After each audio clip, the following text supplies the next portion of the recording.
Good morning all of you. आज हमारा जो टॉपिक है विदेश नीति।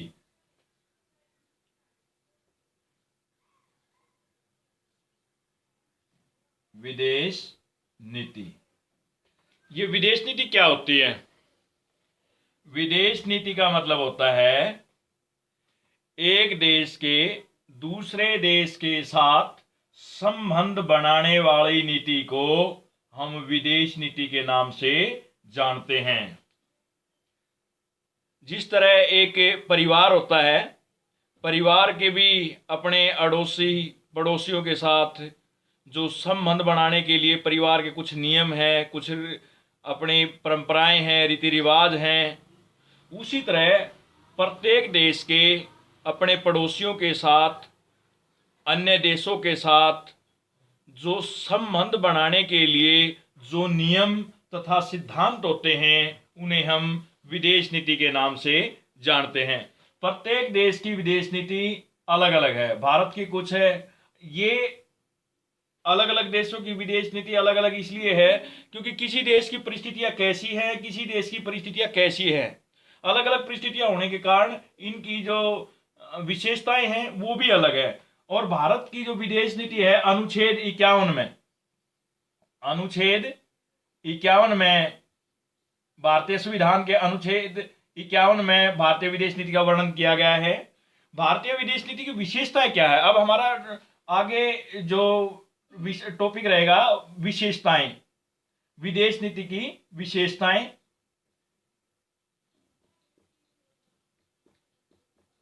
भारतीय विदेश नीति की बहुत सारी विशेषताएं हैं क्योंकि भारत ने अपनी स्वतंत्र और निष्पक्ष नीति रखी है। किसी की कोई दबाव में आकर के ये अपनी नीति को, विदेश नीति को नहीं मानता। पर इसकी विदेश नीति की अनेक विशेषताएं हैं जो इस प्रकार हैं। सबसे पहले है पंचशील के सिद्धांतों में विश्वास। पंचशील सिद्धांतों में विश्वास, तो में विश्वास। ये पंचशील क्या है? 1954 में भारत के तत्कालीन प्रधानमंत्री, जो उस समय प्रधानमंत्री थे पंडित जवाहरलाल नेहरू, तथा चाइना के जो राष्ट्रपति थे चाउ एन लाई ने विश्व में शांति स्थापित करने के लिए 5 सिद्धांत बनाए। नंबर 1, विश्व में शांति स्थापित करना। नंबर 2, सभी देशों की राष्ट्रीय एकता तथा अखंडता को बनाए रखना। नंबर 3, निशस्त्रीकरण को बढ़ावा देना। सभी देशों के आपसी कार्यों में हस्तक्षेप न करना, मतलब आपसी कार्यों में हस्तक्षेप करेंगे लड़ाई झगड़ा हुआ था, अशांति होगी। इस प्रकार ये 1954 में जो 5 सिद्धांत बनाए उसे पंचशील के सिद्धांतों के नाम से जानते हैं, जो भारत तथा चीन ने मिलकर के बनाए थे। भारत अपनी विदेश नीति में इन 5 सिद्धांतों को मानता है। दूसरा है गुट निरपेक्षता। दूसरा सिद्धांत क्या है? गुट निरपेक्षता। ये गुट निरपेक्षता क्या होता है? गुट निरपेक्षता, गुट निरपेक्षता का मतलब है सैन्य गुटों से दूर रहना। 1945 से लेकर के 1990 तक के बीच में एक ध्रुव अमेरिका और दूसरा ध्रुव सोवियत संघ बन गया था। सोवियत संघ पूरे विश्व को 2 गुटों में बांट दिया था 1945 के बाद से लेकर के 1990 तक। आधा विश्व इसकी तरफ हो गया, आधा विश्व इसकी तरफ हो गया, अमेरिका की तरफ। तो भारत ने देखा भाई कभी भी तृतीय विश्व युद्ध हो सकता है। भारत ने इन दोनों सैन्य गुटों से दूर रह करके गुट निरपेक्षता की नीति का अनुसरण किया। गुट निरपेक्षता का मतलब होता है किसी भी सैन्य गुट में शामिल न होकर के अपनी स्वतंत्र नीति रखना।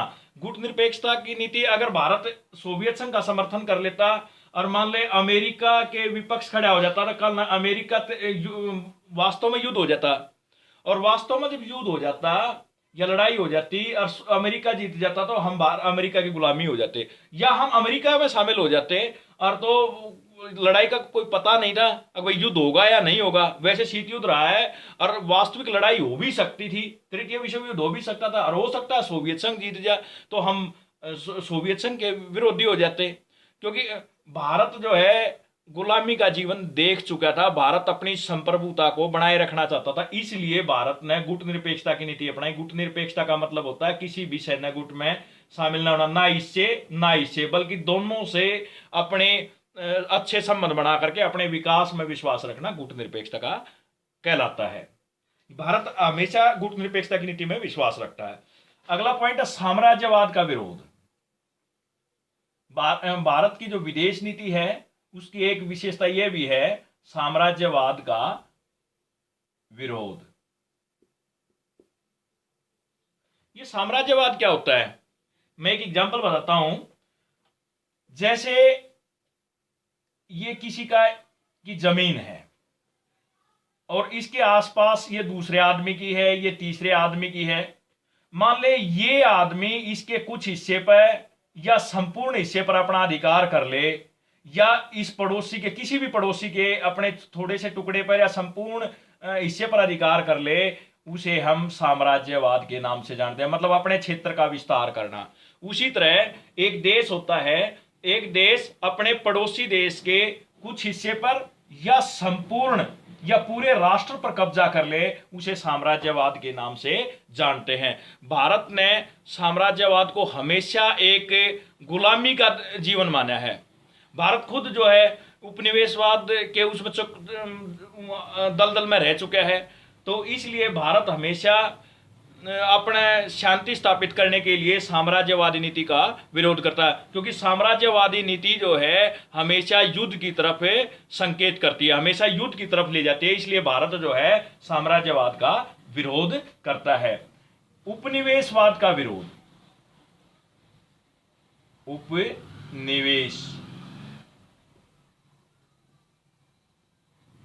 उपनिवेशवाद का विरोध। उपनिवेश का मतलब क्या होता है? उपनिवेशवाद का मतलब होता है जैसे एक शक्तिशाली व्यक्ति या राष्ट्र यहां है और दूसरा है यहां, और इसके पड़ोसी है शक्तिशाली है, ये तो अपने नजदीक लागण नहीं देंगे, और वो यहां से उठ करके यहां या यहां, मतलब अपने पड़ोसियों को छोड़ करके किसी और क्षेत्र पर जाकर कब्जा कर ले। उदाहरण के लिए यूरोप महाद्वीप यहां और भारत यहां एशिया महाद्वीप में, यहां से आकर के इसने यहां कब्जा किया और अपना गुलाम बना लिया। इसको हम उपनिवेशवाद के नाम से जानते हैं।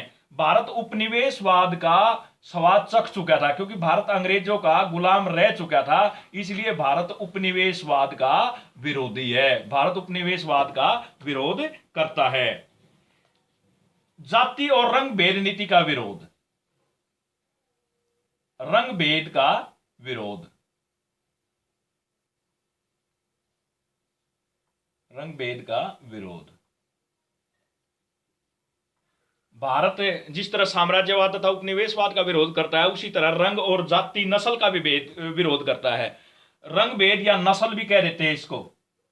नस्ल, जाति, रंग भेद का विरोध करता है। कारण जैसे भारत के जो राष्ट्रपिता महात्मा गांधी हैं, उसने दक्षिणी अफ्रीका में जो जाति का रंग के आधार पर जो गोरे और काले का जो भेदभाव था, उसके आधार पर जो उनका शोषण होता था दक्षिणी अफ्रीका के नागरिकों का, तो महात्मा गांधी ने उनका विरोध किया था। ये जो रंग है, ये गोरे और काले, जो श्वेत है और अश्वेत है, ये जलवायु के आधार पर होता है।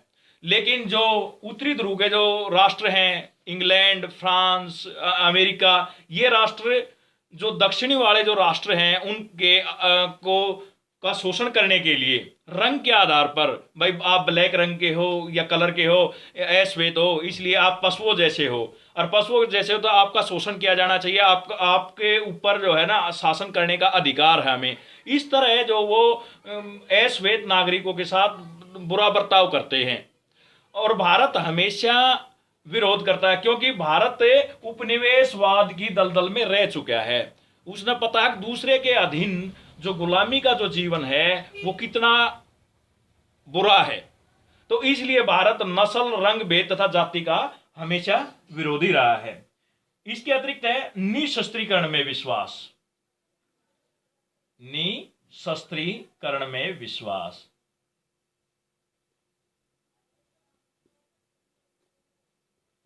निशस्त्रीकरण में विश्वास। निशस्त्रीकरण का मतलब है अस्त्र शस्त्रों की होड़ को कम करना। जब 1945 से 1990 तक जो शीत युद्ध हुआ था, दो भाग बन गए, दो गुट बन गए, एक अमेरिकन गुट, एक सोवियत संघ गुट, जिसको शीत युद्ध के नाम से जानते हैं। और ये जो गुट ना, दोनों के दोनों पूरे विश्व को दो भागों में बांट दिया। दोनों जो अस्त्र शस्त्रों की होड़ में लग गए, और अस्त्र शस्त्रों की इतनी होड़ में लग गए जिससे उनका सामाजिक तथा आर्थिक विकास रुक गया, विशेषकर सोवियत संघ का। इसी कारण इसका 1990 में भी गठन हुआ था। तो भारत ने हमेशा जो है जो अपना निशस्त्रीकरण में विश्वास रखा, मतलब अस्त्र शस्त्रों की होड़, हमेशा इसका विरोध कराया। जितने ज्यादा अस्त्र शस्त्र होंगे उतने ज्यादा लड़ाई के चांस बढ़ेंगे, और जितने ज्यादा लड़ाई के चांस बढ़ेंगे, युद्ध होगा, उतनी ही अशांति होगी। और इसलिए कम से कम अस्त्र शस्त्रों में विश्वास और तथा अस्त्र शस्त्रों की होड़ का विरोध किया है। ये हैं भारत की विदेश नीति के लक्षण। और आगे हैं भारत की यूएनओ में विश्वास। एक नया शब्द आया, यूएनओ। यूएनओ क्या है? यूएनओ का मतलब होता है यूनाइटेड नेशनल ऑर्गेनाइजेशन, संयुक्त राष्ट्र संघ।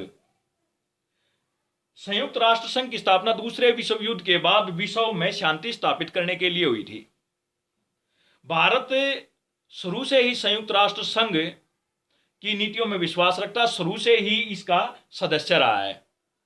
संयुक्त राष्ट्र संघ में पहले 51 सदस्य थे, भारत उनमें से एक था, और आज 193 सदस्य। भारत ने संयुक्त राष्ट्र संघ के सदस्यों की सदस्यता बढ़ाने में भी विशेष योगदान दिया है, और भारत अपनी विदेश नीति के सिद्धांतों में यूएनओ के सिद्धांतों को विशेष महत्व देता है। अतः इसलिए संयुक्त राष्ट्र संघ की नीतियों में, क्योंकि संयुक्त राष्ट्र संघ की स्थापना विश्व शांति के लिए स्थापित हुई है, और युद्धों को रोकने के लिए हुई है, अस्त्र शस्त्रों को कम करने के लिए हुई है, विश्व का विकास करने के लिए हुई है। भारत का भी उद्देश्य यही है, अब सभी देश सुख शांति तरह, शांति बनी रहे, युद्ध ना हो, और भारत इस नीति में विश्वास रखता है। तो भारत की विदेश नीति में संयुक्त राष्ट्र संघ अर्थात यूएनओ के सिद्धांतों का भी विशेष महत्व है। इसके अतिरिक्त है सभी पड़ोसी देशों के साथ अच्छे संबंध। जैसे भारत के पड़ोसी देश हैं नेपाल, भूटान, श्रीलंका, मालदीव, बांग्लादेश, म्यांमार और पाकिस्तान।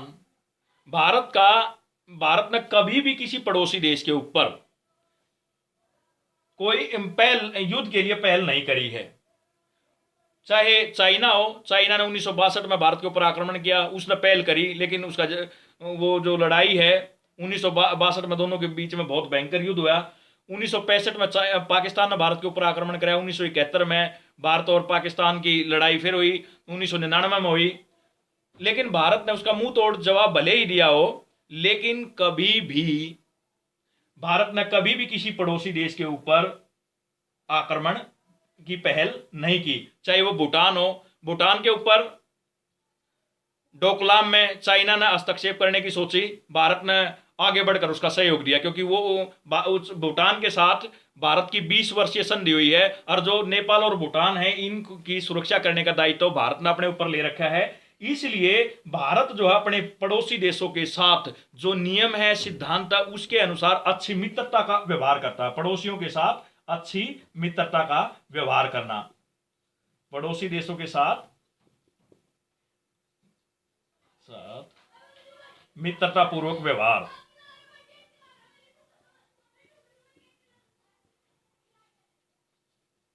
मित्रता पूर्वक व्यवहार में विश्वास। इसके अतिरिक्त आतंकवाद का विरोधी। भारत आतंकवाद का हमेशा विरोधी रहा है।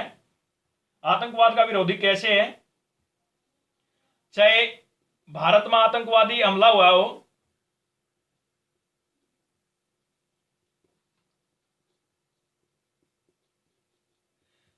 चाहे भारत पे आतंकवादी हमला हुआ हो, चाहे पाकिस्तान पर, पाकिस्तान ने हमारा हमेशा विरोध किया है, चाहे भारत की अच्छी नीति हो, चाहे विकास की हो, चाहे ना हो, लेकिन हमेशा जो है चाइना की तरफ पाकिस्तान का रुख रहा है। लेकिन 2015-16 के में पाकिस्तान के पेशावर में आर्मी स्कूल के ऊपर आतंकवादी हमला हुआ तो भारत ने उसका बड़ा खेद हुआ, बड़ा दुख प्रकट किया, और भारत ने अपनी संसद से लेकर के अपने जो छोटे छोटे गांव हैं, स्थानीय क्षेत्र हैं, उनमें भी शोक प्रकट किया था। स्कूलों में भी मौन धारण किया गया था अब भाई ये जो आतंकवादी घटना है ये गलत है। इसी तरह 2001 में अमेरिका में के ऊपर जो है आतंकवादी हमला हुआ, जो अमेरिका के पेंटागन और वो था विदेश रक्षा मंत्रालय तथा व्यापारिक जो टावर था, बहुमंजिली जो इमारत थी, उनके ऊपर ओसामा बिन लादेन के नेतृत्व में तालिबान ने आतंकवादी हमला किया तो भारत ने उसका भी विरोध किया था। भारत हमेशा जो है, चाहे किसी भी राष्ट्र के ऊपर है, चाहे वो हमारा विरोधी क्यों ना हो, भारत हमेशा आतंकवाद का विरोधी रहा है और उसका डटकर मुकाबला भी किया है। चाहे वो उरी की खुद की 2016 की आतंकवादी हमला हुआ हो, चाहे वो 2019 में जो भारत के ऊपर, जो भारत के आर्मी सैनिकों के ऊपर जो पुलवामा में आतंकवादी हमला हुआ है, उसका इन्होंने डटकर मुकाबला भी किया है और सर्जिकल स्ट्राइक करके उसका जवाब भी दिया है। इसलिए भारत आतंकवाद का विरोधी है, ये इसकी एक विशेषता है। परमाणु नीति भारत की स्वतंत्र परमाणु नीति है भाई। परमाणु नीति का मतलब ये है, भारत एक जो विकसित राष्ट्र हैं, अमेरिका, फ्रांस, इंग्लैंड आदि देशों ने परमाणु से संबंधित एक नीति बनाई, एक कानून बनाया जिसको हम सीटीबीटी के नाम से जानते हैं। जिन देशों ने परमाणु अस्त्र शस्त्र बना लिया, परमाणु से संपन्न हो गया, वो तो अपने पास अस्त्र शस्त्र रख सकता है, परमाणु रख सकता है, लेकिन जिसके पास ये अस्त्र शस्त्र नहीं है आगे से वो नहीं बनाएगा। तो ये एक भेदभावपूर्ण नीति है। भारत ने 1996 में इस नीति का विरोध किया था। हालांकि पाकिस्तान ने इस पर हस्ताक्षर भी कर दिए, सीटीबीटी पर, सीटी जो बीटी है उस पर हस्ताक्षर भी कर दिए, लेकिन भारत इस चीज का विरोधी रहा। क्यों? क्योंकि ये विरोधी न्यू है, क्योंकि ये भेदभावपूर्ण नीति है। जिसने भाई नहीं बनाए हैं, जो विकासशील राष्ट्र है, जो अपनी सुरक्षा के लिए उनको भी तो परमाणु अस्त्र शस्त्र चाहिए, उनको भी तो परमाणु चाहिए। जो विकसित है क्या उनको ही रखने का अधिकार है? इसलिए भारत सीटीबीटी का विरोध करता है और परमाणु नीति में स्वतंत्र नीति रखता है। और इसी कारण भारत ने परमाणु से संबंधित 1998 में पोखरण में दोबारा स्वतंत्र रूप से परमाणु प्रशिक्षण करके ये जता दिया कि हम किसी से कम नहीं हैं। इसके अतिरिक्त सार्क में विश्वास, भारत जो है, भारत की स्वतंत्र विदेश नीति की भी विशेषता है, क्षेत्रीय संगठन है भाई सार्क। जिस तरह यूएनओ तो है एक बहुत बड़ी पंचायत जो विश्व में शांति स्थापित करने के लिए है, और सार्क है भाई 8 देशों का एक संगठन जिसमें भारत भी शामिल है। इन 8 देशों के संगठन ने भारत है, पाकिस्तान है, अफगानिस्तान है, नेपाल है, भूटान है, बांग्लादेश है और म्यांमार तथा श्रीलंका है भाई। सॉरी, म्यांमार नहीं है भाई, म्यांमार नहीं है। इसमें फिर दोबारा बता देता हूं, अफगानिस्तान है, पाकिस्तान है, भारत है, नेपाल है, भूटान है, बांग्लादेश है, श्रीलंका है और मालदीव है भाई। ये 8 देश जो है सार्क के सदस्य हैं। जिस तरह भाई गली में या गांव में कोई झगड़ा हो जाता है तो वो सीधे जो है ना 24 गांव की पंचायत नहीं बुलाया करता, कोई भी आदमी हो। तो पंचायत में अगर ले जाना है तो पहले वो कोशिश क्या करेगा, अपनी गली के, अपने गांव के, अपने आसपास के आदमियों को इकट्ठा करेगा, अपने परिवार के, घर कुनबे के आदमी को इकट्ठा करेगा, जिससे उस समस्या का समाधान हो जाए। अगर वो मान ले बात उससे समाधान नहीं होता है, तब जो वो कहा जाएगा बड़ी पंचायतों में जाएगा, अपनी समस्या का समाधान वहां से करवाएगा। तो उसी तरह जब ये 8 देश हैं, इनका उद्देश्य क्या है भाई, आपस में शांति स्थापित करना, एक दूसरे की मदद करना, एक दूसरे में जो अशांति स्थापित होती है उसको दूर करना, एक दूसरे का विकास करना, सामाजिक तथा आर्थिक विकास को बढ़ावा देना। और इस तरह जो सार्क का उद्देश्य है। तो भारत इस सार्क के में हिंदी में इसको दक्षेश बोलते हैं। जिस तरह यूएनओ के का उद्देश्य पूरे विश्व में शांति स्थापित करना, सार्क का उद्देश्य 8 देशों में स्थापित करना है। भारत इसमें विश्वास रखता है। अन्य क्षेत्रीय संगठनों में भी विश्वास रखना, जैसे एशियन है, ओपेक है, ओएएस है, ईयू है, ये भी जिस तरह सार्क है भाई, ये विश्व के और छोटे छोटे 8 10 देशों के संगठन है। भारत इनके उसमें भी विश्वास रखता है जिससे वो शांति स्थापित कर सके। एक है नियो, NEIEO। ये नियो क्या है भाई? एक नया शब्द आया है, भारत इसमें भी विश्वास रखता है। नियो है भाई, एक तो अंतरराष्ट्रीय स्तर पर पुरानी अर्थव्यवस्था है जो विकसित देश न बना रखी है। जो विकसित देश है अमीर, जिसको हम उत्तरी राष्ट्रों के नाम से भी जानते हैं, अमीर होया, उत्तरी होया, विकसित होया, ये एक ही बात है। और दूसरा जो विकासशील होते हैं, गरीब होते हैं, जो दक्षिण के देश होते हैं, वो देश कमजोर होते हैं। और गरीब हमेशा जो अमीर से पैसे लेकर के सहयोग से अपना विकास करा करे। तो पहले जो अंतरराष्ट्रीय अर्थव्यवस्था बना रखी है वो विकसित देशों ने बना रखी है, अमीर देशों ने बना रखी है। और जो उसमें जो ऋण के लिए जो नियम सिद्धांत बना रखे हैं, किस तरह ब्याज लिया जाएगा, वो विकसित देशों के सिद्धांत है, जिससे गरीब देशों का, विकासशील देशों का शोषण होता है। तो भारत इसका विरोध करता है। भारत इसका विरोध करके जो पुरानी अर्थव्यवस्था है अंतर्राष्ट्रीय स्तर पर, उसकी बजाय नई अंतर्राष्ट्रीय अर्थव्यवस्था में विश्वास रखता है, जिससे भाई नए नियम बनाए जाएं। और हालांकि जो गरीब है वो अमीर के सहयोग से ही विकास करेगा, लेकिन इसका ये मतलब नहीं है अब उसका शोषण कर लिया जाए। भाई मान ले जैसे एक गरीब आदमी है, उसकी लड़की की शादी है और उसके पास पैसा नहीं है, भाई अब अमीर आदमी तो पैसा तो लेना पड़ेगा, लेकिन इसका ये मतलब नहीं है 100 रुपये पर वो 20 रुपये ब्याज लेगा। 100 रुपये पर भाई 1 रुपया, 1.5 रुपया, 2 रुपये ब्याज ले, इस तरह के नियम बनावे। इसी तरह जो गरीब राष्ट्र हैं, जो कमजोर राष्ट्र हैं, उनसे आप ऋण तो के ऊपर ब्याज तो लो, लेकिन इस आधार पर लो जिससे उनका विकास भी हो, इस उनका ज्यादा शोषण ना हो, वो अपनी प्रगति भी करे। सहयोगात्मक रूप से उनको ऋण दो, न कि उनका शोषण करने के लिए। इस प्रकार भारत की अपनी ये विदेश नीति के सिद्धांत है भाई, ये विशेषताएं हैं। सिद्धांत और विशेषता एक जैसी होती हैं भाई। तो जो ये विशेषताएं हैं, इसमें वो पंचशील के सिद्धांतों में विश्वास रखता है, गुटनिरपेक्षता के सिद्धांतों में विश्वास रखता है, निशस्त्रीकरण में विश्वास रखता है, साम्राज्यवाद के विरोध में विश्वास रखता है, उपनिवेशवाद में विश्वास रखता है, विरोध में विश्वास रखता है, नस्ल, जाति और रंग भेद की नीति में के विरोध में विश्वास रखता है, पड़ोसी देशों के साथ अच्छे संबंध, मित्रतापूर्वक संबंधों में विश्वास रखता है। चाहे पाकिस्तान ने भारत के ऊपर अनेक बार आक्रमण किया, भारत के ऊपर पुलवामा का आतंकवादी हमला भी किया, भारत में के जो संसद पर भी आतंकवादी हमला किया, लेकिन उसका मुंह तोड़ जवाब दे करके फिर भी उसके साथ अच्छे संबंध बनाने की कोशिश करता है।